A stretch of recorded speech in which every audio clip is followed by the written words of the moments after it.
Today, we're going to pull back the curtain on something we all do every single day, connecting with friends online.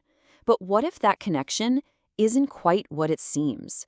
What if it's being, well, programmed? Let's dive into how algorithms are quietly reshaping one of the most human things there is, our friendships. So our guide through all this is Tina Bucher's fantastic book, If Then, Algorithmic Power and Politics. We're going to be unpacking some of the key ideas from her work to really understand the forces at play behind our screens. Okay, let's kick things off with a feeling I'm sure we've all had. You know that super weird, uncanny moment? You're just scrolling, minding your own business, and then bam, an ad pops up for something you were just talking about. How did it know? How on earth did it know you were planning that trip? It's that creepy crawly feeling that makes you wonder, what's really going on here? To figure that out, let's just think about a typical day online. Every click you make, every show you stream, every message you send, it's not just you interacting with the screen. It's an interaction with this massive algorithmic system that is constantly watching, learning, and, shaping your entire experience. Now, the story these platforms tell us, their whole mission statement, is that they're just a simple tool. A fun, neutral space for us to connect with friends and family. But is that really the whole story?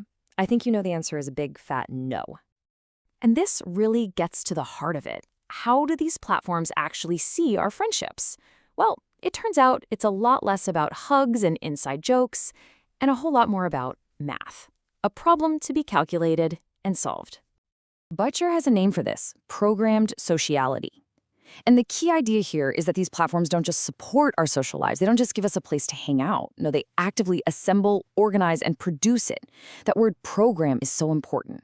It's not about being a robot. It's about arranging the very stage on which our social lives play out. And look at this contrast. It really says it all, right? On one side, you have how we think of friendship, based on trust, intimacy, stuff that's built over years. But for a platform, friendship is just computable.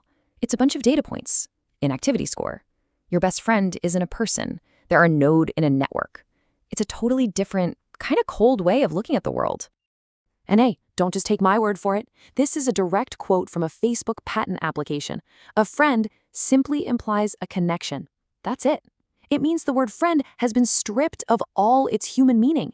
You can be friends with a brand of soda or a movie. It's just a connection to be measured. So, how do they measure it? Well, they're constantly running the numbers, creating a friendship score for every single person you know online. It's based on everything. How often you chat, when you last liked their photo, how many friends you have in common. Literally every click, comment, and second you spend on their content feeds into this score. So what's the end result of all this math? A hidden social hierarchy. Yep, the platform creates a ranked list of your top friends. And these aren't necessarily the people you feel closest to in real life. They're the people the algorithm has decided are the most important, the most relevant. And guess what? Those are the people whose posts you're going to see. Okay, but why? Why go to all this trouble? This ranking system isn't just to make your feed more interesting. Oh no, it has a very powerful, very profitable commercial purpose. A computable friend is a valuable friend. Bucher points to this really startling concept she found right in Facebook's patents. It's called guilt by association.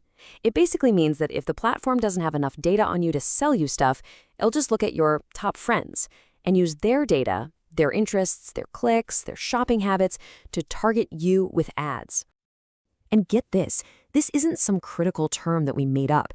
That's the exact phrase used by Facebook's own engineers in their patents. It's literally right there in black and white. Your friendship has become a tool for advertisers. So let me walk you through how this works. Say you like a page for a new coffee shop. The platform logs that. Then, using that friendship score, it identifies your most influential friends and starts showing them ads for that same coffee shop. And just like that, without even knowing it, you've become a cog in the machine that's advertising to your own friends. You're made complicit. This kind of power, it goes way beyond just ads and friendships. It actually shapes our entire reality by controlling the one thing we all stare at for hours a day, the feed. So we have to ask ourselves, is the algorithm just a simple gatekeeper, filtering out the boring stuff? Or is it doing something much, much more profound, something way more powerful? To really get our heads around this, Butcher turns to the philosopher Michel Foucault. Now, he described a type of power that isn't about brute force or commands, it's about gently guiding people's behavior. He called it the conduct of conduct. And that brings us to this huge idea: algorithmic governance. This is not about the algorithm telling you what to do. It's way more subtle. It's about it quietly arranging your world, arranging the field of possibilities, so that certain people, certain ideas, and certain products just happen to seem more visible, more important, and more appealing than others. It guides you by shaping what you can even see in the first place. Just think about your news feed. It doesn't just show you what your friends are up to. It creates a version of your social world for you. By deciding who and what gets to be seen and heard, it's basically governing your reality on the platform. It defines what's visible, what's audible, what even counts as part of your world. Okay, so with all this information, what are we supposed to do? This isn't about panicking and deleting all our accounts. It's about something much more important: developing a new, critical way of seeing.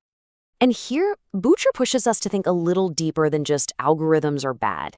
She argues that the real issue isn't just what the code is doing. It's about how the idea of the algorithm is used as a cover for all sorts of decisions in politics. It gets way more complicated. And that's really the key takeaway here. The point of all this isn't to make you afraid of your phone.